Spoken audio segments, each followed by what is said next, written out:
Hello and welcome to the Free Cheese episode 392. I'm your Joe Dix, joined by Matt Zellner. Hello. Marc Augustiniak. What's up? The Free Cheese is a weekly video game podcast about video games brought to you once a week by thefreecheese.com. It's been a while since we've opened the show. During the intro music fade, talking about the weather, but not to be a Matt over here, but I am excited about things breaking finally. Yeah. We got these stupid clocks setting forward. It's going to be daylight out for a bit longer. Maybe it's the fact that I've spent a year in a basement that I'm looking forward to a little bit of nice weather. But You just reminded me to do something. uh-oh. No, that's all good. I have to. I don't like I might have a chance at some free chairs for the balcony. Oh, dude! Hashtag free chairs. Get your free chairs while you can. Free chairs over here. You Marc. reminded me to do something. Go outside for once. When's the last time you've been outside, Marc Augustiniak? Actually, I've been out pretty recently. Like last week, I went to that park or whatever the other day. Oh yeah. You had It was really windy out, but Well, you had to go outside to go break shit, right? To go to the place to break shit. Yeah. How was that? Rage room was not bad. We had to do like an Oh, outside. God. Sorry, I thought when you were saying that he's going outside to break stuff, it's just because he's wearing the tracksuit, and that's just inherently what he does now, in the head to toe. Yeah, this is what my mafia wears. Yeah. I thought we were talking about a Fred Durst kind of situation here. Yeah, my crew, the pierogi posse, we. No. My friend's birthday, we went to the Rage room, and all the rooms inside were already being used, so they opened up a storage, shipping container for us outside, and we did that, and just, broke a bunch of bottles and shit, and, there was this one box full of just glassware that looked like it had, misprints and stuff, and I'm like, I'm pretty sure this is from my old job. Got him. And then it turns out it is. Oh, I love that. My brother confirmed it. I was like, man, That's that so felt funny. That felt good to break. I'll tell you what. Yeah, a little extra catharsis. Yeah. So, do they give you I assume you wear goggles. Yeah, they make you wear plastic. First they make you wear these plastic gloves, and then you put on other gloves over that because COVID. And then you have to wear a long sleeve and pants. So I had a hoodie, and I tied the hood. I tightened it, and then I put the face mask on over that. Okay. What was the coolest thing you got to break besides That I mean, glass. pass? You had 2 milk crates. you had 2 milk crates of beer bottles, and then the box of pilsners and stuff, and then there's a computer monitor. And the computer monitor was what we took a sledgehammer to. Nice. And so I did a couple sledges at that, and then the next day my entire back hated me.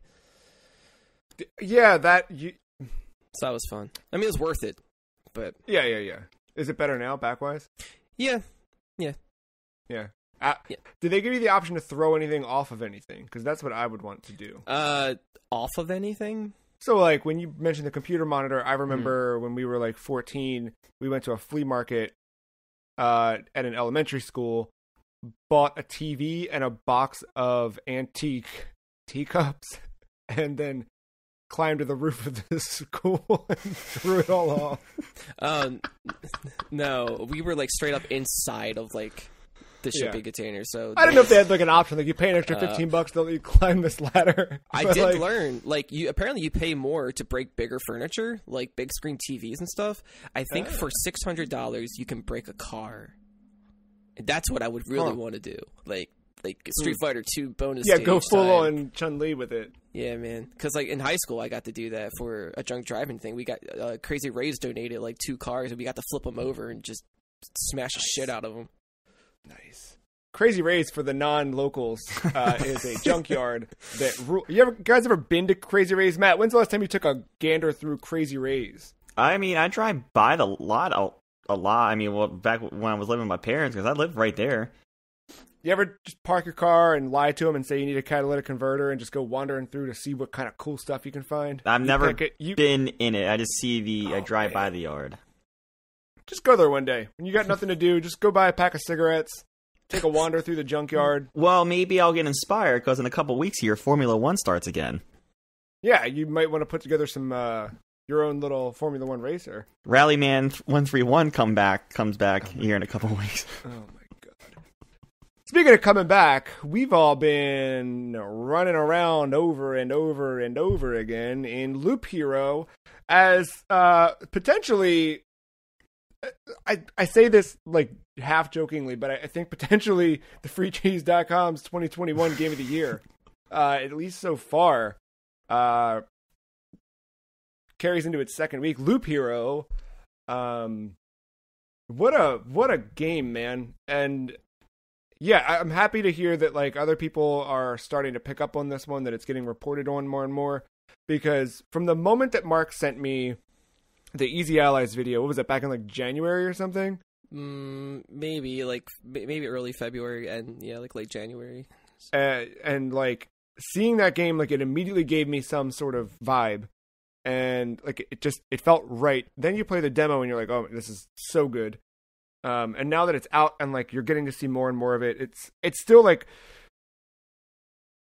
that sense of discovery of like what happens with this card and this card. Like just this week I found out that the treasury card for folks, if you've played, if you're not, the treasury card, putting it down gives you a random resource, and then if you put things next to the treasury, it duplicates that resource or gives you more resources or whatever. I was putting the treasury card down and then doing a meadow above it, below it, to the right of it, to the left of it. We have a similar story here. And because the meadow, when you put it down, it shifts so that it's got like you can see the flowers actually start blooming. Didn't realize that if you complete all the way around the resource card tile, you get a crazy dump of resources. So then I've got a new, like my hook is always like, I've got the mountains and the rocks. So I pop them in the top left corner. So I'm slowly filling out my 9. So I get the Harpy Nest peak. What is it called? The Harpy Nest. Yeah, that and the Harpy flies down. And then I'm starting now. I've got the treasury stuff as that goes. But like that, again, like that sense of discovery where that worked. Then Marc mentioned, this is the part I love the most, is where we're each kind of like sharing little tips. So Marc had mentioned that if you put the vampire mansion against the village, after 4 days, stuff happens. It's funny because Matt mentioned that too. So it was like, and I didn't even but that's the thing of this game. Like you hear it, and some of it sticks, some of it I don't know. But like, what have you guys found any like super good strategies or things that like? Do you have like a go-to like card combination that you're like, I got to do this? I always look for the treasury card and just putting meadows around it. Just like, because the meadows, they don't need to be next to each other, so you can kind of use them as dumps for that pretty easily.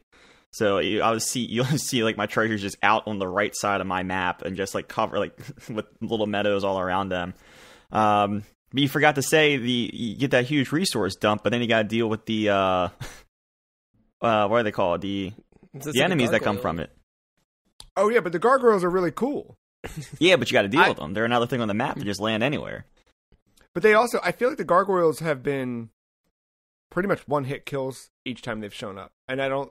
Well, because by the time you get there, I have a high-level character. I love the rogue class. I always feel...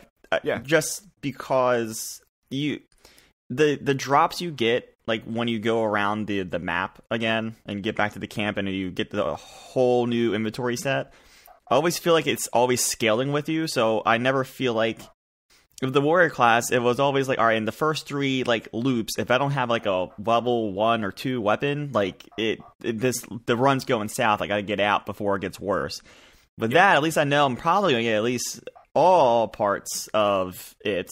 At some point, it's just how they scale together, and if I get kind of like the class build I want, which is like I want high evasion and a huge chance to get a critical. Yeah, I want that.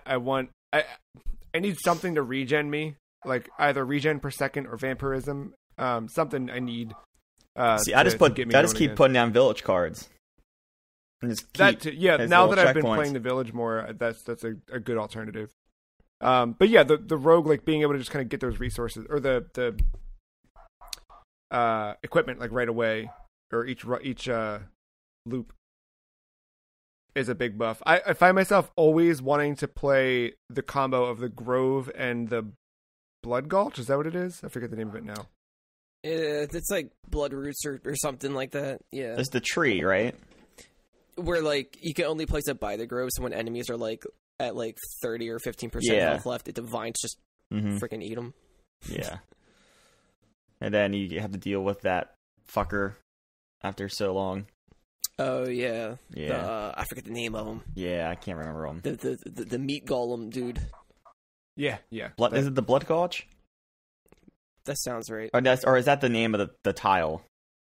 I can't remember now. But yeah, that like again, like this is where it's like we're only like a week into the game's launch, and like there's still so much yet to be discovered. Like I still have more buildings to unlock. I'm like, there's a couple of resources that I have no idea how to get. I'm like I beat the Lich a second time to see if like I got anything different. I'm like, I don't know. I'm trying different tiles out, trying all sorts of combinations, and I'm like, do I start poking through the community tab on the Steam page to see what's, you know what I mean? Like, I don't know if I go there yet, or just keep discovering, keep trying things. Yeah, I'm not there yet. I'm usually like the first to start doing that. But like, I just know there's other tiles, like, cause I've been trying to do the stuff with weird interactions with the cards I run, but now I'm like, all right, well now let's sub in some cards. So like, I really haven't tested anything with the spider card. And what does that interact with? Because right now that does almost nothing. It just spawn 4 spiders in that spot. Like, yeah, there's gotta. Do you know, Mark? Is there a trick to it? Nope. Like it's pretty interesting how we discover different things at our own paces. Like, I still have yet to beat the Lich, and I've unlocked the Rogue and Necromancer. Oh, you do have the Necromancer. I haven't used them yet because I want to beat the Lich with each class. So like I'm like, I still haven't beat it with just the warrior or whatever. And it's like, because every time I'm like trying to get good equipment, I like change something last minute and it fucks with all my stats, or it's just like bad RNG the whole time. So it's like every time I'm just like, it's just gambling at that point. Do we know if the Lich gets a buff after you beat him? Because I think he does. I think he might. Yeah. Did you interact with him a second time yet? Yeah, Matt? I haven't beat him a second time yet, though. I'm struggling because I got high level stuff higher than I had that warrior class. I just had high evasion. I got lucky with him, I think, both times I beat him. But the second time, like, that dialogue suggested that he might be a little stronger. That's what I was thinking, because I could have swore I had higher level weapons with like attack, attack damage and stuff like that, and he wrecked me. Well, maybe this might help, because I saw this when someone was playing. If you hover your mouse over, like, when he appears, he has, like, a surrounding of buildings that appear around him based on what you don't have laid down around him. Each building gives him a 5% buff. Oh, so you can use your Oblivion cards to get rid of those, and that might give some kind of advantage. I did not know that. Do you think it's easier or better to do the Oblivion, stack those, or build stuff around the campfire so that he can't lay down? Yeah, because, I mean, I guess if you can build stuff, do that, but for some reason, I don't know if, depending on what it is, if he, like, can still build on top of it or not. That one I'm not too sure on. Yeah, I save my Oblivion cards for the Goblin camps, because those Goblin camps are a motherfucker. So as soon as one pops up, Oblivion, boom, I just get rid of it. Yeah. The other thing is, with the Rogue class, there is that possibility when you level up your character inside the run, you can get that one of the, like, the power ups, the level up traits you can get. One of them is to fill your entire hand with Oblivion cards, and then when you use one, you get that 10% health back. So I'm probably in my next run going to do that expedition and try to get that trait, and then just use all those Oblivion cards to wreck that dude. Sounds like a good strat. Yeah. I think that's a good tactic. I don't know. I keep like finding myself like in the shower with the music stuck in my head, and just Lich's theme is so good. Yeah. Yeah. And this is like this is one of those things where I think we can just talk. I would love to just to do like a little once we get farther into this game, just talk about maybe do a special thing and just talk about this game for an hour and just different strategies and stuff like that. Maybe give them into a little bit of spoilers because there's just so much to discover here.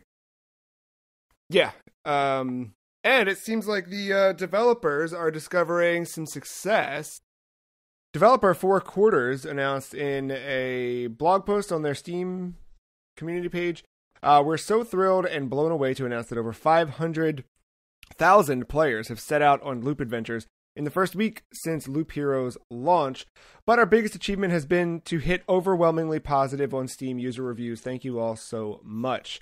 It was also announced the game has the fastest selling soundtrack in Devolver Digital's history and an average user playtime of 12 hours. They say thank you in a press release. Thank you for all your support and excitement for Loop Hero from all of us at 4 Quarters. Right now we're working on patches with quality of life updates you all asked for, including a system for saving during expeditions, new speed settings, and a deck of traits gained from bosses.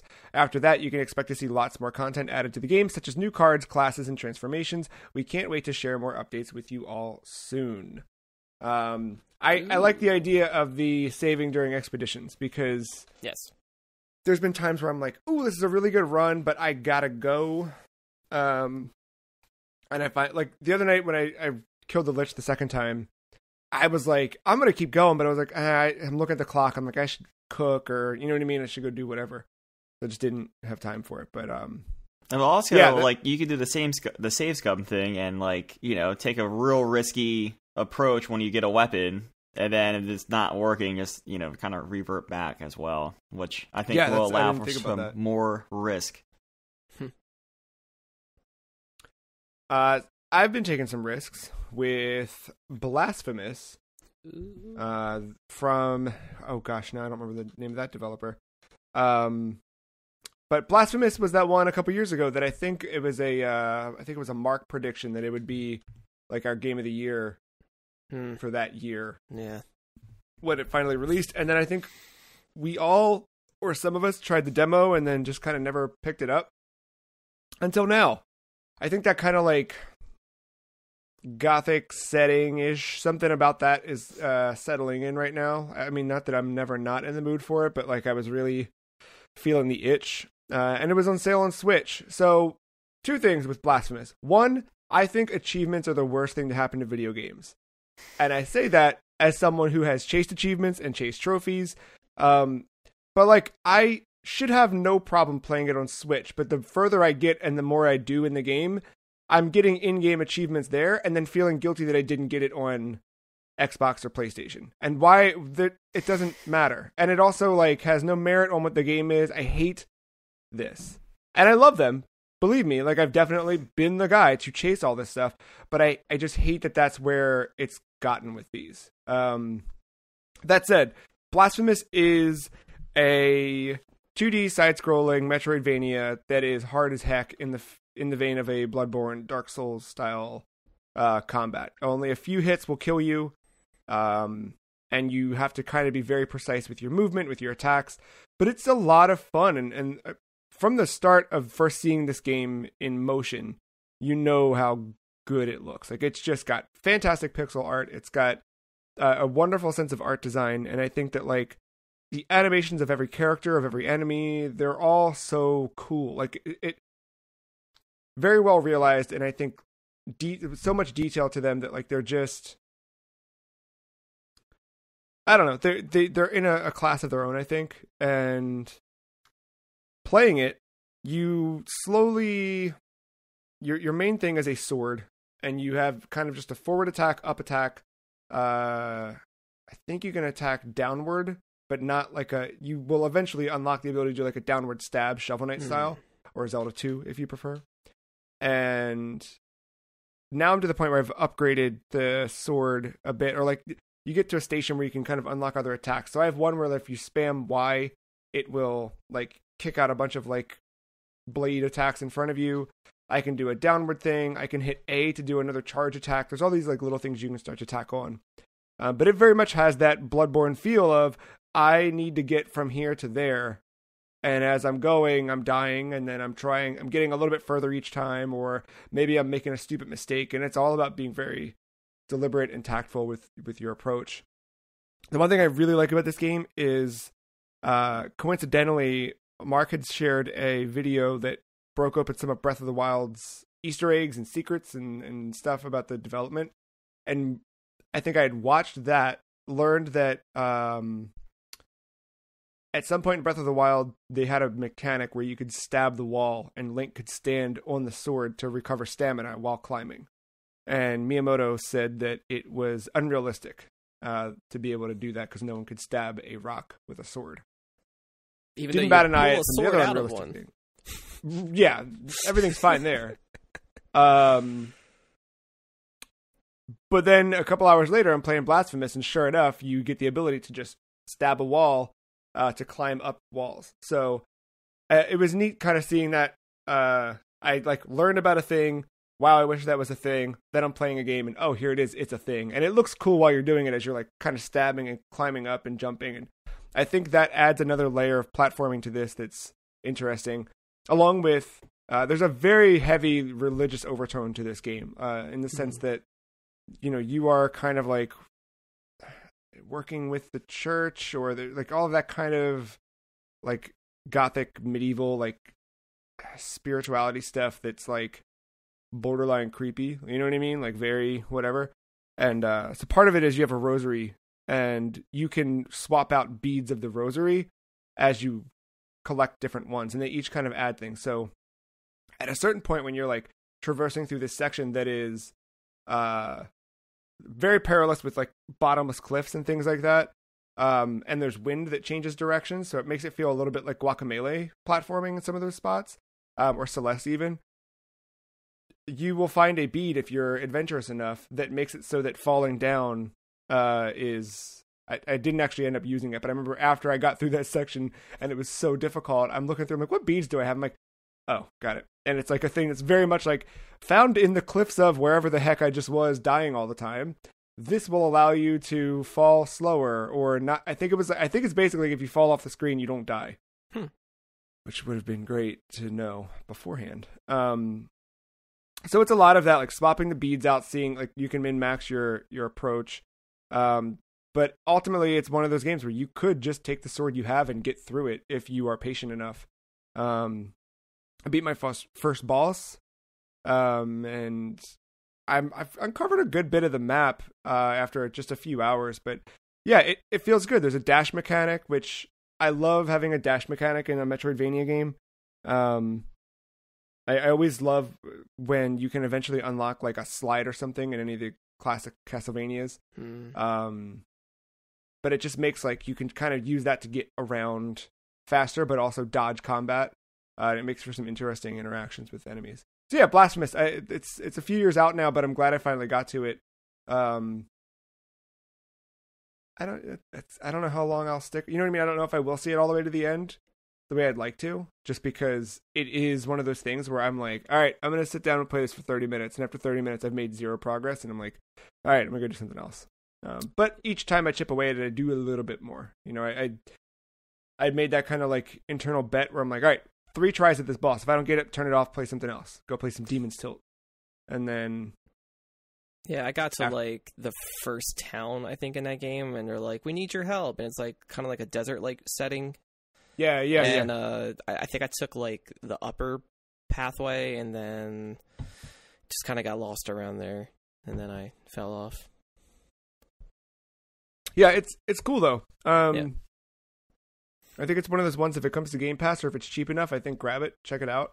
If those types of games interest you, but I'm digging it. Did the Bloodstain thing pull you in? That was another reminder of like, oh yeah, I should check that game. Like I saw the Bloodstain stuff get added in there and then I was like, oh right, Blasphemous. I forgot about that game. Maybe I'll do that. But from what I could tell, I don't know where the Bloodstain stuff is. I don't know if there's like no option at the main menu to do that. Cause from what I understand, you play as Miriam, but I don't know. Interesting. Yeah.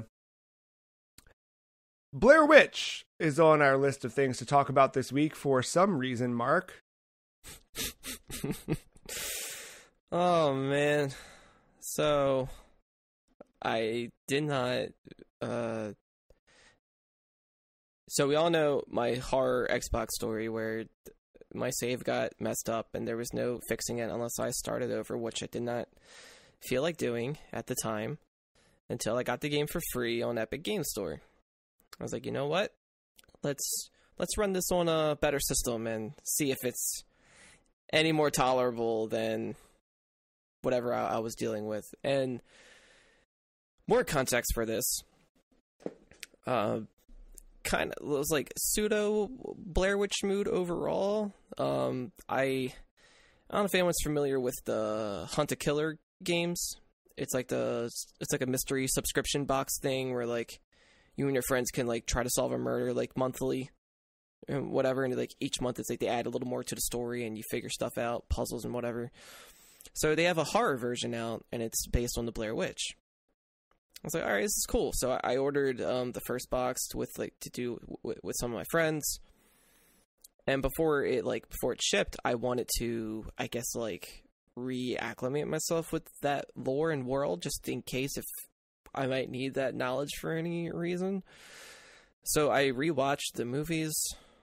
I watched like the 4 like mockumentaries around those movies, and then I wanted to play the game.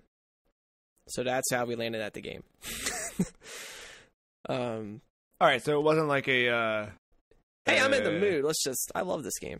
No, that's good. I was making sure you weren't like, it's all coming to an end. Might as well see it in the worst way possible. It's still not like the best reason, but on top of all that, there was still like that like haunting feeling of like it being unfinished, and it's like, I gotta get this out of my system and just whatever, just bite the bullet. Your dog's name is Bullet, and and just do it.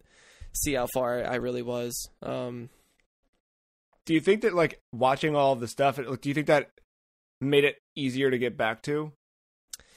It kind of helped me compare and contrast what I like about each thing and the lore overall. Mm-hmm. I still think the first movie is going to be the most interesting and like best one. Yeah, I agree. But I do think the game, it has good ideas, but not the greatest execution, which I kind of feel is just like a blooper thing, in my opinion. But like did you execute an ending this time? Yes, I beat the game. All right. So that glitch I had was not there, obviously. That's good. That's very good. So I got to I got to explore that house. I'm like, oh, this is cool now because like you're inside the Blair Witch house. Everything is like very claustrophobic, and there was like one jump scare that was kind of cool. And then it does a thing where like it drags it out for like an extra like 40 minutes than it should be, and you're retreading the same floors with your PTSD army background because you killed all your soldiers, and I forgot about that element of the game. They just got to keep rubbing that in your face that like your character is not convincing to be attached to. Like I had no feelings for this dude whatsoever, and he just felt very like one-dimensional. Like yeah, it was just it was hard. And then but throughout this whole time, right? Like so you have your dog Bullet, and that's like the big selling point of this game whenever they're advertising, like, oh, you have this dog Bullet, and like, you got to be careful how much you pay attention to him because that can change the outcome of the game and all that. So like, you can call him, you can make him sit, you can make him stay, you can make him go seek, you can pet him, you can give him snacks, and he's like your service dog basically. So like whenever you're by yourself and you start getting like kind of going crazy, he centers you back, and you pet him and everything's fine again. So I guess you get like these like anxiety attacks or something, and he helps you. Cool concept, but honestly, doesn't really matter much in the end. No matter what I did, I got the bad ending, and not because of Bullet. And I took care of this dog. Like I made sure to give him treats when he deserved them. All this stuff. So I got a bad ending, and it's because, if I read this thread correctly, you find these wooden carved statues throughout the game. They don't explain what that is. until like the very end. There's those like Blair Witch stick things that are hanging around the woods. Bullet's afraid of them, so you can grab them and crush them. And there's a photograph of a person inside facing a corner. Okay, and you find these all throughout the game, and a lot of them are just like, some of them are just missing people, some of them are just coincidentally wearing Bluebird Team hoodies. I don't know. So there's that, and then there are these shadowy figures that come at you that you have to use a flashlight to keep away from you. Mm-hmm. If you don't pick up any of these wooden figures, if you don't crush any of those stick things, if you don't put your light on any of those creatures, that's how you get the good ending. And there's nothing telling you to, like, not do that stuff. It's counterintuitive, because, like, Loop Hero, you get the mountain and the rock card, and they say that by having adjacent mountain and rock cards, you gain additional HP. You end up inherently learning that by doing certain things in the game, you'll transform certain card types, because, right, like, it's, there's an encouragement to put these things together, and then you learn that there's always going to be risk and reward, and the gameplay kind of teaches you that, where the gameplay is very much wander through the woods, interact with things you see, and then you find out at the end you shouldn't have interacted with things you saw through the game. Yeah, and a lot of the woods it's not you, like, traversing Hyrule. It's not like you can exactly get to choose where you want to go. A lot of it's very much a guided path. Yeah, like, it looks like it's a lot you can navigate through, but there are only certain ways you can go. So, like, it's forcing to go along a story, and that is also, like, a staple of this company, where they just kind of pull you through like a haunted house attraction, and you just kind of experience whatever story they have going on.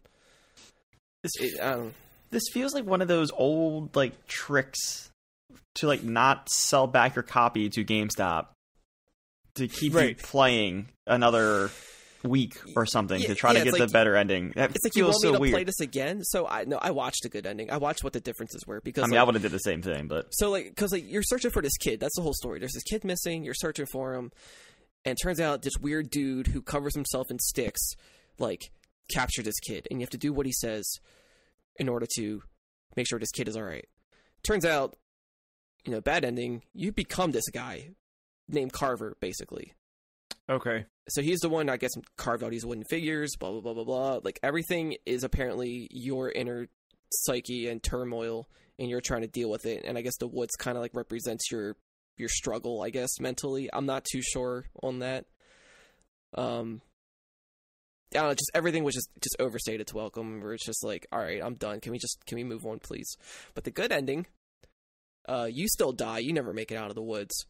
But the rest of it is just text-based. It just tells you what happens. Like, oh, so-and-so, blah, blah, blah, blah, blah, blah. Your ex-girlfriend wanted to rekindle things, but so joined a search party, and then, like, the kid ended up kind of being okay.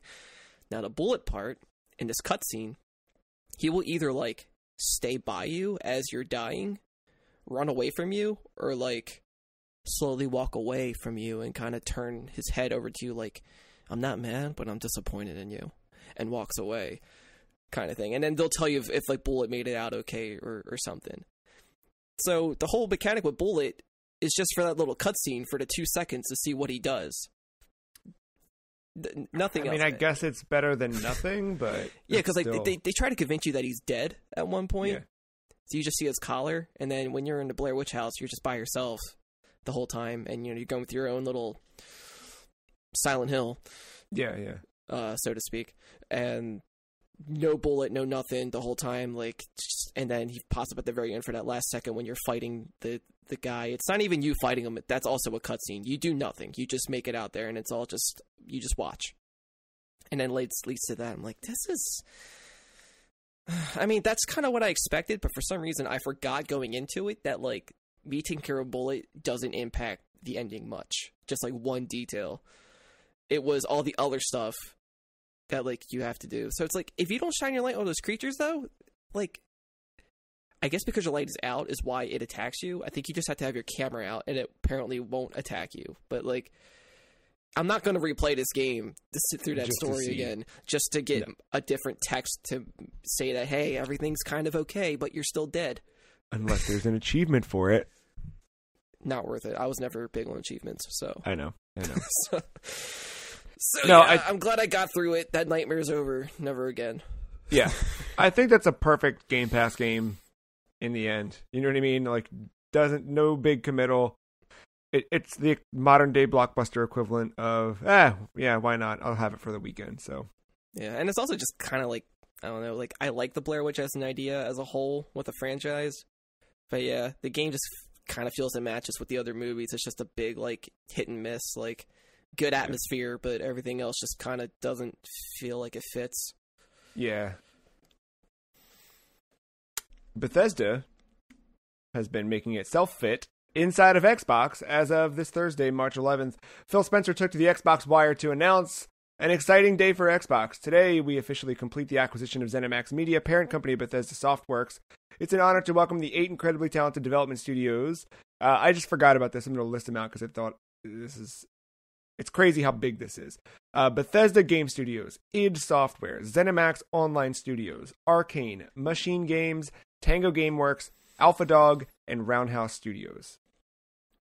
It's a lot of stuff. Like, it's huge. Did you know that Arcane is doing Deathloop, Joe? Oh, Deathloop. Coming to PS5 this May? Yeah. I wish I could see a trailer for Deathloop. Me like, too. I feel like I don't know anything about that game and that I haven't seen it a lot. This is the next step in building an industry-leading first-party studios team. It sure is. A commitment we have to our Xbox community. With the addition of Bethesda creative teams, gamers should know that Xbox consoles, PC, and Game Pass will be the best place to experience new Bethesda games, including some new titles in the future that will be exclusive to Xbox and PC players. As we shared previously, it's vitally important that Bethesda continues making games the way it always has. We've kind of heard that as the initial announcement of the acquisition, and now just kind of reiterating. So it seems like Bethesda will still act mostly independently of everything else. But I think also the same could be said for a lot of the studio acquisitions that Microsoft's done in the last few years, where you hear stories of these interviews with developers, and there was actually a roundtable that I did not watch, but you'd heard stories from people who had joined, and they're like, yeah, we still do what we want to do, and we're making the games we want to make. There's no top-down thing saying, you're now the Gears studio, or you're going to fix Halo. But they are given more internal resources as being part of that extended family. So it seems like Bethesda will still operate on its own. He also calls out here, we would also like to honor the life and memory of my close friend Robert A. Altman, founder of ZeniMax Media. Yeah, this is weird. Not that I pay super close attention to all CEOs or anything, but yeah, he lived here in Maryland, obviously, with the history that what is. Was married to Linda Carter, who you may know as Wonder Woman. But yeah, I remember seeing a couple weeks ago that he had died. I forget of what. But Phil Spencer just says, Robert believed deeply in the power of gaming, and we are privileged to be able to continue his work by joining forces with the teams he built and led for many years. I will miss the opportunity to work directly with him on the future of our combined teams, but I know that his spirit will live on in the shared work we do and motivate us to make this partnership all he envisioned. And a sad note there, but Bethesda finally coming into the fold. I mean, who knows what I guess it seemed like there was all those European and US laws that the actual acquisition had to go through before it was 100% approved, but now that it's done, we've seen the addition of 20 Bethesda games added to Game Pass. So you get most everything from the Doom franchise outside of Doom 2016. You got both Dishonored games, Fallout New Vegas 4 and 76, Prey, Rage 2, Elder Scrolls 3, 4, and 5, and online, The Evil Within, and then Wolfenstein, The New Order, The Old Blood, and Young Blood. Anything you guys are excited about jumping into Game Pass wise or looking forward to with the Bethesda acquisition? I don't know. I've never really been the biggest fan of Bethesda. I still have yet to touch Skyrim. I mean, I kind of been leaning to it more and more as time goes on. maybe I should. Maybe this is the I time. feel Skyrim always feels like a game where you're gonna come to the podcast one week and be like, okay, so I spent 300 hours. Well, because I remember buying Morrowind from Walmart for like $5. I was like, this is cool. Like I remember like Toonami advertising this. I was like, this looks all right.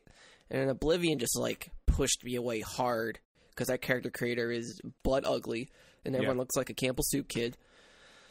I don't know. I mean, I haven't really played the Fallout games, though I did. Actually, you know what? New Vegas. I think New Vegas is the one I would jump into, but I bought that on Steam recently, so yeah, play it there. Rather. I think that's the one I would jump into before anything. Maybe, well, obviously, Prey at some point too. Yeah, I actually tweeted about this. I never tweet, but like Prey is like probably the must-play game of this that probably no one has played. Dishonored's always been that series where like I have the first one on PS3. I got it for Christmas. I think I played like 2 hours of it. But that's the one I keep like looking at as if like, man, I should probably play that second one because I seemed like I heard good things about it, and it's arcane and Deathloop is around the corner in case you need to. You haven't heard. Yeah. But no, I think, you know, if I'm going to play Fallout 76 now at any point, it's going to be now, but I probably still won't, just because I have no one that I know who plays that game. And I've already played through Fallout 4, and I played enough of New Vegas where I won't feel like restarting my save, so like... Yeah. I own Rage 2 in a couple different places, I think. Yeah, I am curious to see what the new Bethesda games, which ones end up exclusive. Like, does Starfield become an exclusive while Elder Scrolls 6 is still multi-platform? Like, that's the part that's intriguing to me. Yeah, but I think the part that's intriguing is even the ones that are cross-platform are day one Game Pass, and so I think that's going to eat a chunk of PlayStation sales for those that have both consoles. Yeah, and I think something interesting too is like, I the other night remembered that the new consoles came out. I was like, oh right, I wonder if I can get an Xbox through All Access right now, and I couldn't through any platform. But it was like I hadn't thought about that in a couple of weeks because I just kind of stopped caring. Not for not to be whatever like super cool guy counterculture or something stupid like that, but like I literally just haven't had a need for it, and it completely just exited my mind. And then all of a sudden, like, oh, right, those things. Can I get one? And then I looked, like, still can't get one. And I wonder if, like, looking at Splatoon 2 or 3 coming out in 2022 and what the rest of 2021 looks like for... I mean, right now, if you look at PS5, it is Deathloop, Ratchet and Clank, and Ghostwire. Horizon, I guess, also, but like, Horizon does have a date. There's still like across the board for both. Xbox has what? Halo. I'm not saying that's a downside, but like in terms of what we know is announced to be coming this year, assuming it doesn't slip again, Halo's the one. So again, it's like something like Game Pass is going to help long term, but I also think that something like Game Pass helps to, and you can tell in their messaging that they're looking to kind of make Game Pass the new generation rather than the platform itself, because they're not only just pushing Xbox, but they're pushing cloud gaming, they're pushing PC, so it doesn't matter which box you're playing on. And I think we'll end up having a longer life on these consoles because you've got people who bought them immediately who played a little bit, and then there's not a ton else to play, and then you've got kind of this like dormancy of not being able to find one or play anything specific on them. I think that we'll see a longer tail via Game Pass, via everything on this stuff. Yeah, I mean, I can talk to the dry spell on these consoles because like I'm like scrolling. Like, one, I don't even turn on my PlayStation right now because there's nothing to play. I played Destruction Derby for that week. That was fun, sure. And then the Xbox, I'm just like scrolling through Game Pass. I'm like looking for something to play. I'm like dying for something to play. Yeah, but like it's definitely dry. But exciting nonetheless. I'm curious to see if is there a Bethesda E3 this year, or is there something like that, or is it just an Xbox thing at this point, or what is Xbox's E3 press conference is 3 hours long now. Yeah, exactly. And then there's an intermission where Andrew WK comes out and plays. I'm okay with that. And then they announce Rage 3. Or maybe Rob Zombie to debut his new album. Oh, right. 2021. Mark, that blew my mind. Did not expect Mr. Zombie to put out an album this year. Dude, new Rob Zombie album. You think it's the exclusive album for the new Twisted Metal game that we don't know about yet? New Twisted Metal TV show. Oh, right. I forgot about that already. Don't forget that one. Maybe like a song. I don't know. Yeah, it goes places. Yeah. Also this year, there's a Resident Evil movie releasing on September 3rd, confirmed via actor Chad Rook's Twitter. This movie is the one that serves as an origin story that pulls from the first and second Resident Evil games, focusing on the events that take place in 1998, exploring the secrets within Spencer Mansion and Raccoon City. This is the one that actually looks or sounds good. We haven't really seen anything of it, but I'm at least intrigued by it. So yeah, September 3rd. Out in theaters. I saw like on set photos when they were doing like the outdoor stuff or whatever. It was like I think they were filming in Canada. And everything films there. Yeah, that makes sense. Like, so they had they used some hotel that is a tourist spot as like a haunted like inn. Like, so they do ghost tours. So they use that as like I think for the Spencer Mansion for the inside. I like that. And then they actually built like a set for the RPD building on the outside, and it looks just like it was in the game. It's pretty cool. And like, you know, like all the cop cars look like they're from the 90s, like the models that they're using and everything. And that's all I saw. And then like they changed some road signs, so like the exits to say Raccoon City, and there's like graffiti on them and stuff. Like that part looks cool. I want to look that stuff up because that's I'm very curious on how this movie gets edited. Yeah. Because, yes. I mean, we talked about this weeks ago when we talked about all the new films that were coming, but like 2 and 3 is the supercut that you can make. 1 and 2 seem so weird. Yeah, I don't know how. I guess they're gonna. I don't know. Yeah. Yeah. Cut between each, or maybe condense everything in the Spencer Mansion so that they're kind of doing because I guess a lot of that first game is you figuring out the how puzzles. To unlock doors. I mean, so like, it probably. Yeah, like 1 and 2 are 3 months apart chronologically. Oh yeah, so they could probably. So. Or the first bit, or Zack Snyder comes in, makes it a 4-hour thing with a 15-minute intermission. Yeah, probably be like part flashback, and then those characters 3 months later, and then ties in with that, or I don't know. I like the Zack Snyder idea, personally. I do too. And like, what was it? Was that a fan poster that they were advertising with that, or was that like a legit poster? Because at the bottom, it had the card symbols like heart, club, ace, and diamond. Oh, that's cute. No, I didn't see that. And those are the keys in Resident Evil 2. It's not the only Resident Evil we've got this week with Resident Evil 6. Mark, did you finish another campaign during the streaming sessions this last week? I did, but not just one. I finished 2. So the first one was Leon and Helena. Yeah. Next one is Chris and Pierce. So we finished that one. Yeah. And then we just did Jake and Sherry. So right, Sherry is now the all-grown-up Resident Evil 2. Yeah, okay. Yeah, her dad was the tyrant. Yes. So, things to say for the Chris and Pierce campaign. This is where I start to see what Matt was talking about. And boy, is that not a fun one at all. That like it's the most bland out of all of them. It's cool enemies that you're fighting. I think I said that before. I think I might have just started the campaign before. But we got to a part where you have to run from a helicopter and you're jumping on boats and piers and the helicopter is blowing them up behind you. And you have no room for error, and the camera angle's always changing, so that it changes your direction and everything. And we spent a good amount of time running away from that helicopter, and I was I almost wanted to give up on it. That's how frustrating that one was. Made me want to pull my hair out.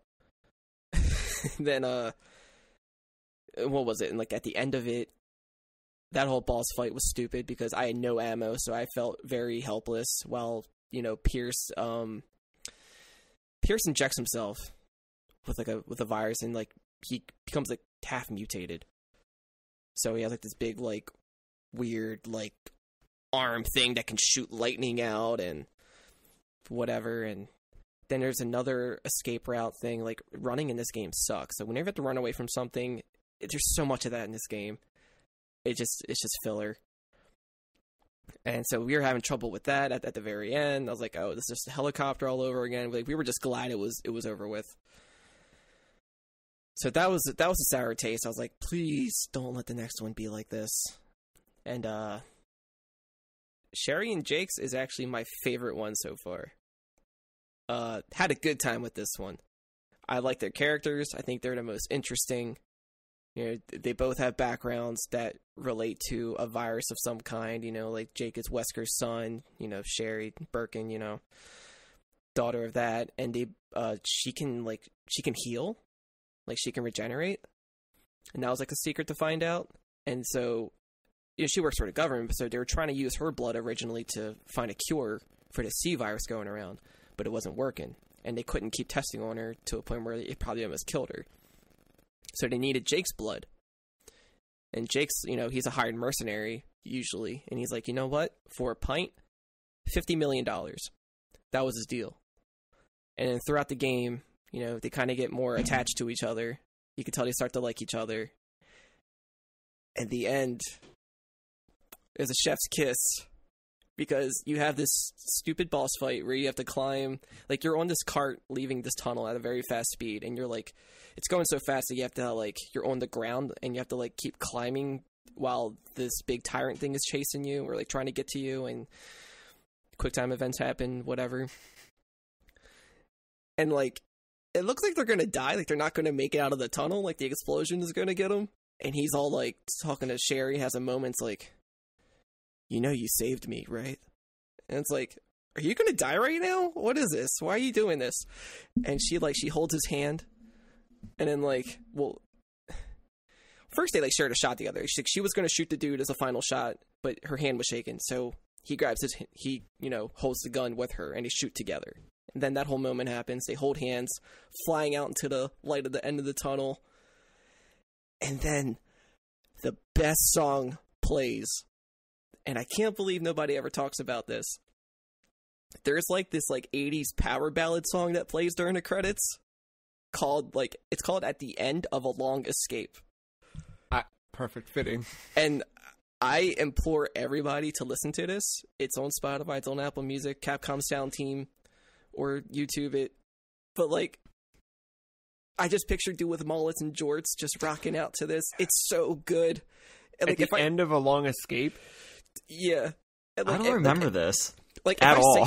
If I sent you this song, you would have not have thought this was from a Resident Evil game. Like, it's so cheesy. Like their campaign is so cheesy, but playing as Jake was awesome because his fists are just a weapon. And you can do all these cool ass combos. You can charge up like an uppercut. If you're charging your attack at like somebody midair, he does Guile's like somersault kick. He can suplex people. When people are on the ground, he picks up their legs and just freaking like throws them like Mario 64. It was so cool just to beat the shit out of things as him. Yeah, that's favorite campaign so far. And like the boss fight, it was just like they got rid of like the HUD. There's no worry about health and stamina. You just beat the shit out of that tyrant for a bit, and he does like this cool like Falcon Punch. It was like everything I wanted with Chris happened with Jake. So I don't know, yeah, like it still sucks Resident Evil wise, but just as a game, that one is still like that was the most entertaining. Yeah. I found the song, so I will cue it up for me later on as a little celebratory listen. So now you have Ada's campaign, or is that it? That's the last one that's left. And that one is solo, or still one you'll play together? That one is also co-op. The second character is like a generic-looking soldier. Like, he kind of looks like Hunk, if you remember him, with like the gas mask and the whole like black outfit. So yeah, we'll see how that one goes. And then, what's next for you Resident Evil-wise, besides Countdown to the movie? So, I actually started the first one, like, not too long ago, just in spare time or whatever. And I guess because I own Resident Evil 5, it let me pick the skins from 5 in the remake. Oh, cool. So, like, because there's a DLC chapter in 5 where you're Chris and Jill, and you explore a mansion or whatever. So I don't know if it, like, is because of that, but they just imported those models. Like, where? Jill, what's up? Where are you playing this at? I'm playing on Steam. I think it was when they so not the GameCube release, but like when they like released it again. Brought that to, yeah. I think that came with those skins. Okay. But yeah, like Crystal has like his BSAA patch, and it's like, this doesn't make sense because this didn't form yet. And yeah. Jill has like her baseball cap and yeah, because my PlayStation 4 version has this.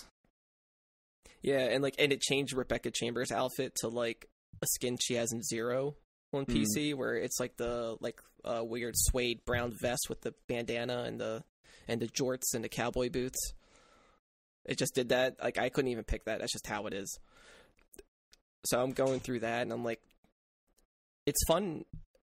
I miss the fixed camera angles. I'm enjoying that. I'm playing like OG controls, like tank controls. Oh, and, wow. It's so far I'm liking it. I am struggling. Crimson Heads are now a threat.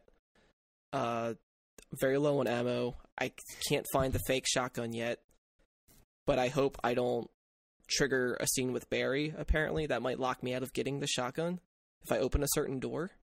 From what I saw in a strategy, I'm like, I don't know if that's good game design. I kind of just like, because like it kind of lets you explore on your own to try to figure out where you can go. Yeah. Right? So, like, I shouldn't have that threat of, like, I'm going to miss out on something just because I wanted to open a door.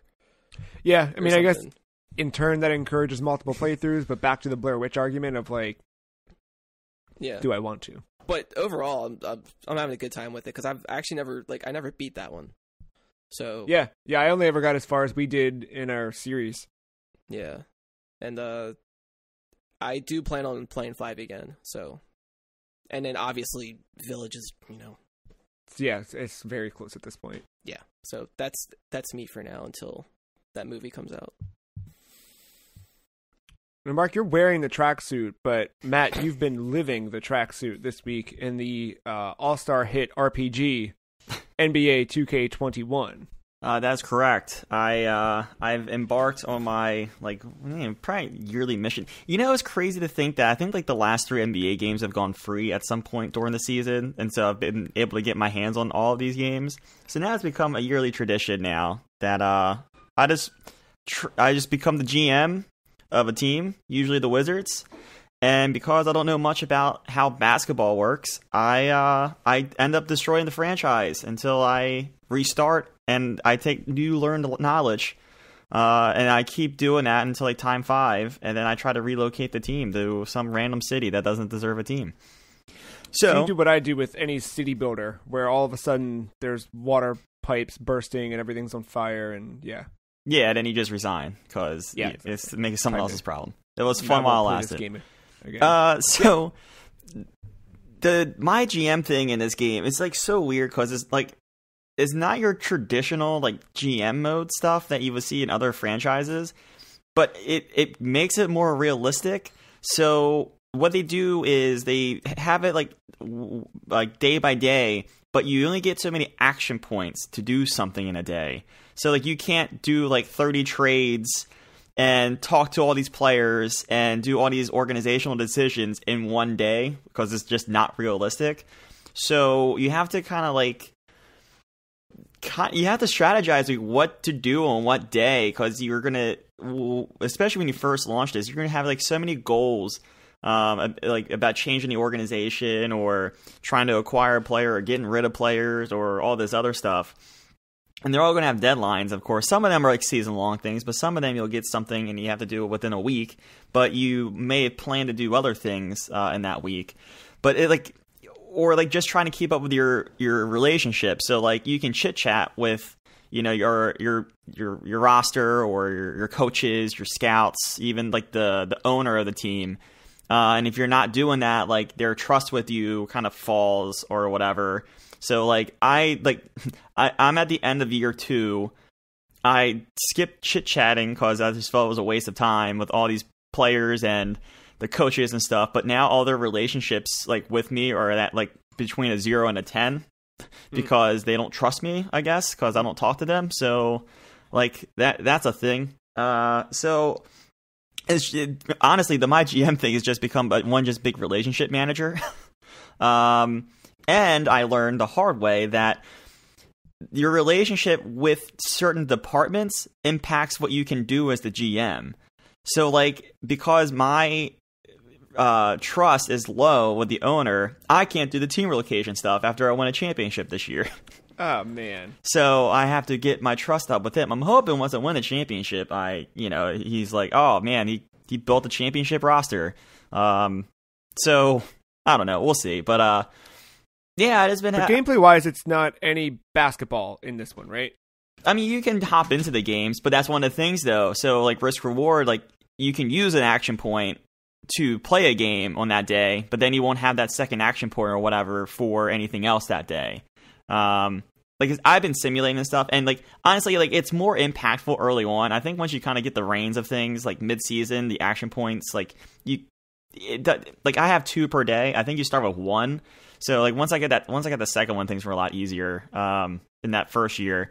But like I said, the second year I didn't do any of the chit chat stuff, but that might be impacting why no one fucking trusts me in the organization. So, but like as you accomplish different things, there is a skill tree inside of my GM where like you unlock certain abilities or certain bonuses or things like that. So like it kind of branches off into 5 different directions. Some of it is about branding. Some of it is about like player contracts. Some of it is about just like, just the players in general being with the team and training and stuff like that. So like you can kind of pick like how you want to strategize your GM. So like really early on, I knew like, I don't watch a lot of basketball, so there's only a few names that I really know. So like I immediately like put in all my points to like good free agency negotiation so I could land a big free agent at the end of the first year.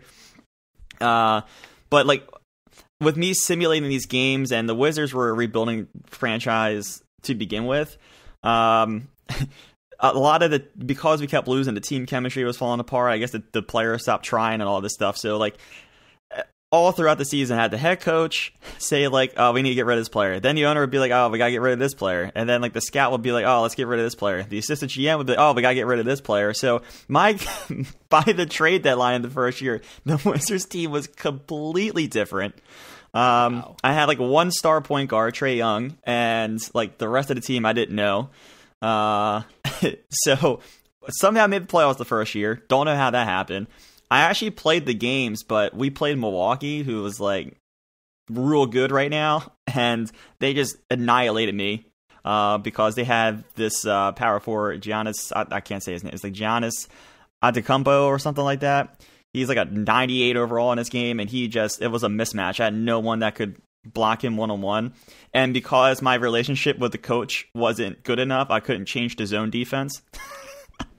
So I was stuck. So yeah, that was just a matchup nightmare. I ended up getting swept, I think, or I won 1 game, luckily. And then over the offseason, the president was like, "Oh, we got to make a big free agent splash. Let's go out and try to sign Kawhi Leonard." So I got rid of a bunch of money, and I threw a lot of money at Kawhi, and he's on the team now. So the Kawhi Leonard Wizards go back in the playoffs, and this time around I got some better matchups. So I took care of the 1 seed in 5 games. I'm 3-0 in the second round, and I'm on my way to the Wizards, led by Kawhi Leonard and Trae Young, to a championship. And then hopefully we can pack the bags, and I would love to see if I can move the team from Washington to Baltimore, just like, an hour drive distance. Just hour north, yeah. Just for how stupid that would be. We need a Baltimore basketball team anyway. It will never work. We don't have the big enough market. Yeah. So that's the same reason why hockey, we don't have a team here. Because, one, the arena sucks. And two, just the market's not big enough between the D.C., Virginia, Maryland area. That's why. Anyway, but in LA this game, gets 7 teams. Well, that's because it's a bigger market. Yeah. But yeah, no, I wanted to try to do that stupid attempt to move the team to Baltimore, which we would spend a lot of money for absolutely no reason. And yeah, well, just to see what we can do. But yeah, like it's good to have goals. All the team brand and stuff, like it's locked because I'm not like I can't. The dudes don't trust me, or yeah, like so. A lot of the fun stuff I could try to do, I can't do until I build that trust. So year 3 is committed to actually maybe playing this more legitimately and trying to build some relationships so I can unlock the fun things. But I think with that being said, I think that makes this more unique. It makes it more grounded. I still think it's like one of the better franchise modes. When it comes to like free agencies and stuff like that, like granted it's a wall of text, but I don't know any other way to explain like bird rights and like I mean I understand like the soft cap, the hard cap, and the luxury tax and things like that, but like all it is just a splash screen of like the different like definitions of stuff like that. So like if you're looking to understand some stuff, like it's all there. It's just a lot of dry reading. I think it's interesting that there's that much, like, you can just play basketball, or you can run it like you've been running it, and then you turned me on to the, like, I think it's called My Story, or I don't remember the name of it now, but My Player, maybe, where you make your own character, and you're going through this, like, this cutscene-driven thing that has actual actors in it. Like, I'm looking at it, I'm like, I know that dude! Like, yeah, so I'm playing through that. And I've got my character through. He's in college now, playing for UConn Huskies, and I'm like, it's interesting. There's definitely some things that you can tell are like they specifically make a team or your opposition better than you, so that you can have a bad game, even as good as you can play. They still do some things to make sure you're like not hitting shots, not doing whatever, just so the story plays out a certain way, which doesn't always feel great. But then you have moments where like you feel like a king and everything you're doing is working and clicking and you're getting better draft placement and all those things. And I think I'm pretty close to the draft at this point in terms of like where it's showing me. It was the nice thing was like by the time I got through my high school games, I had a lot of colleges interested in me. Then I picked the college I wanted, and now I'm getting more and more teams looking at me from the NBA for the draft. So that's cool. And I'm like, I don't know if it is a combination, or it's probably a combination of me getting better at the game and the game also like kind of shepherding me to be better. But like I'm making better calls and making better plays and I'm making better passes. Like all of those things I think I'm learning along with the character. Again, like you go back to 2K14 or something like that, when the last time I really got into one of these story modes, I had the same kind of revelation where it's like, oh, you're playing an RPG. It just happens to be the combat is basketball. But it's interesting how they, I think, dole it out. There's parts where I'm like, this story sucks and this is whatever, but it's also like, just gotta take it for what it is. And I'm having fun playing little games here and there. And again, like learning how to play this game properly. And then at the end of this, I guess go online and see what we can do in some pickup games. I went on that. Ooh, sorry, I forgot to put the mic. The sad part is the one time I got into the neighborhood, because I skipped all that stuff and I ended up just like opting out of the career thing and just put myself in the NBA so I can get to the neighborhood stuff. But like no one, like there was people there, but no one was playing. Like all the courts were no players. And at one point I had like one dude, but you need at least, well, it is 6, like it's 3v3. Yeah, so 3v3, I need the court to fill, which it did not. So, and like I felt good though, because I could tell they threw me into a room which like probably had beginner players as well, because everyone was in the same like black pants, brown shirt default setup. So like that made me feel confident. At least like there's some skill balance in there. But yeah, I'm a little concerned about the servers and how full they are. But we'll see when we get there. Because it's Game Pass, you know what I mean? Like you'd think that there'd be a nice little bump to it, but you haven't gotten there yet because you're actually going through the story stuff. You're going to see why I think people are confused. Oh, I mean, dude, it took us, like, I think last week on the podcast, we were like, well, there's no way to do that. You know what I mean? And then, but even when you get there, it's still confusing. Yeah, that's a mess. They should surface that stuff a little bit easier, or just make it accessible. Like, I don't want to I don't want to have to go through that. Just like have a thing that says play with your friends online 3v3 against others, or just have it like, I know they want the whole my thing at the bottom. It looks cool, I guess, but make it a sub option in my player. Just go straight to the neighborhood so that way I can play and let that progress. I don't know. Yeah, I'm with you. I played through the entirety of Alien vs. Predator for the arcade system last week. The Mister continues to get updates, generally speaking. Then I'm also, I joined one of the prominent Capcom core developers' Patreon, so I can get these beta releases, and he's putting out new arcade games once a week. Last week, Alien vs. Predator dropped, so I played through that one all the way through, which I'd never played before. It's a side-scroller beat-em-up from Capcom, where you are fighting against aliens. You teamed up with some predators to get through, fight the queen at the end, etc. And the game, I mean, I don't know about arcades, but it was at least easy enough to play through when I could just click a button to dump quarters into it rather than real life. But I'm sure, if you had the actual quarters, you could just keep yourself reviving, which was, I liked that because I would get overwhelmed, die pretty easily, and then pop a quarter in and I'm good to go. But there's some neat, Street Fighter-esque things, and I guess they probably borrowed a lot from Final Fight as well, where, you can pull off some weird combo moves and things like that, depending on your input and your character type, weapons you pick up. And then that all, of course, led to this week's release of one Vampire, the Night Stalkers, or as we know it, the Night Warriors, as we know it, Dark Stalkers, which dropped on the Mister this weekend. So I haven't played a ton of Dark Stalkers yet, but I jumped in enough to know that I'm very happy. And that game's very hard. The original arcade release, I'm playing through and just getting swept by the opponents. So I need to spend some time relearning that game. But it's fun to have Dark Stalkers in its kind of official capacity, new again. And I think part of the neat thing about being part of that Patreon scene and the regular Mister updates is that, one, I'm getting to see games that I otherwise never would have, like Alien vs. Predator, but two, it's there's something now on a weekly basis I can look forward to, right? And it's like last week, there were not a ton of games that I was like, yay, I can't wait for Alien vs. Predator once that was kind of coming. But the fact that it came out and it dropped and whatever, we talked about Alien last week a bit with that other game, it was cool to be able to jump into that and just play it in a single sitting. Yeah, I mean, the only other way you can play that is if you bought that $500 Capcom arcade stick that was only in Europe. Right. Which I don't know if it had every version of Darkstalkers on it or not. I assume it does. I don't even know if because that's the thing. They haven't really re-released that game a whole ton.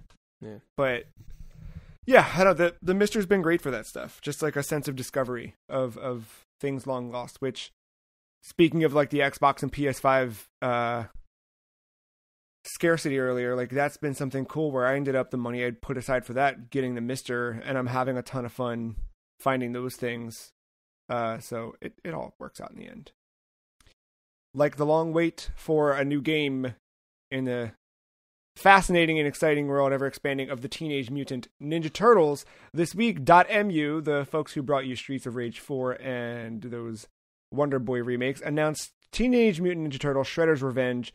It looks like the classic arcade Turtles game. You choose between one of the turtles. You can use combos. It's all sprite-based, which looks really cool. And, no set release date, no console specified. There is a Steam page, so we know it's at least coming to Steam, and they have said generically coming to consoles. But Mark, I mean, this is long awaited. How are you, is this what you want in a Turtles game? We've talked a lot about what we want in a Turtles game, what we've got in a Turtles game. How does this fit? The online 4-player co-op is it's like a small and big ask at the same time, because that, we haven't really had a turtle game with that function that worked properly. Yeah. So that's refreshing. Man, what a good morning that was. Like, I woke up, went on Twitter, I saw Victor Lucas congratulating .emu and Tribute Games. Mm-hmm.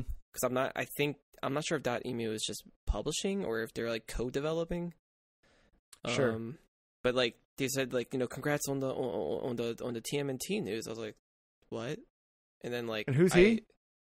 Victor Lucas used to be on. I know he was on G4 for a bit, but he's like a he has his own channel called Electric Playground, which was the show on G4 for a bit. It was him and what's the other guy?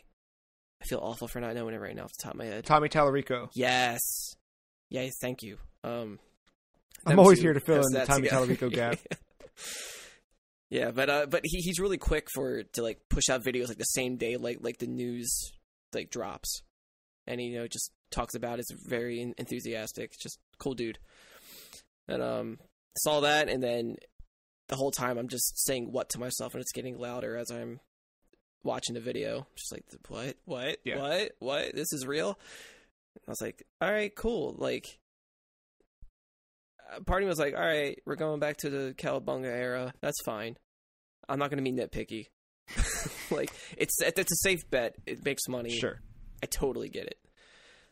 They look great. Like, yeah. Everything looked great. Like, the redoing of the theme song, the animation was cool. And then like at first I thought it was going to be just an animated trailer, and then they showed the gameplay right afterwards. I was like, oh, okay, nice. I can hear, like, it almost feels like remixed versions of songs from Turtles in Time, but like not exactly, probably because for licensing reasons or whatever. Yeah. I don't know if it's an issue with Konami or what. Yeah. They kind of hinted at in that intro that April and Splinter might be playable, because like you don't really see April fighting, at least that one, a lot, and Splinter looked too badass to kill a Mouser in that clip to like not be playable.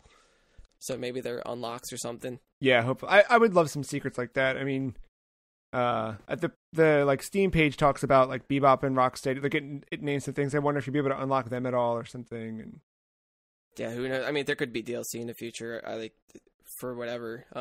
I love that like they're not just a copy paste with like a color palette swap and then switch the weapon. Like they seem like they each have their own personality, and you can see that like with the way they run. Like, yeah. There's detail to each of them. It looks like there's obviously special attacks, but they don't really show that too much. There's like a little clip on the Steam page that might show something. I don't know if there's going to be like a level up thing, or you can like unlock skills like not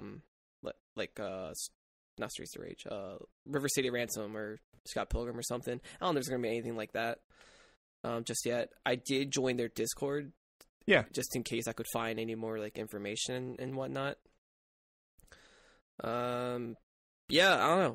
I love it overall. This is great. This is great news for everybody. I think everybody wins here. I'll probably own multiple copies of this.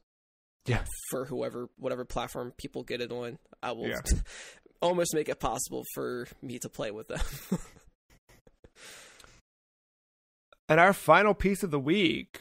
This coming Thursday, Zack Snyder's Finnish version of the Justice League movie releases on HBO Max, which made me think about kind of directors and original visions and how that has applied or could apply to video games. Can you guys think of an example of a video game that you wish could have seen the original vision restored and released to the world?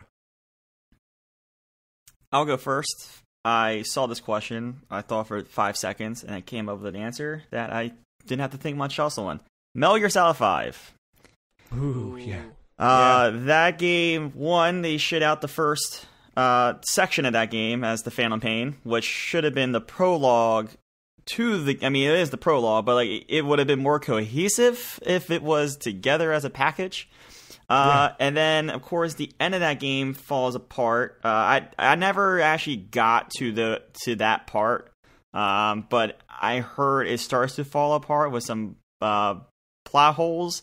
And the community always said there's like an unfinished chapter that's still out there because of all the issues with Konami and Hideo Kojima, and they never really finished it properly. So, yeah, I think I want to see the true director's cut of Metal Gear Solid 5 without Konami's influence.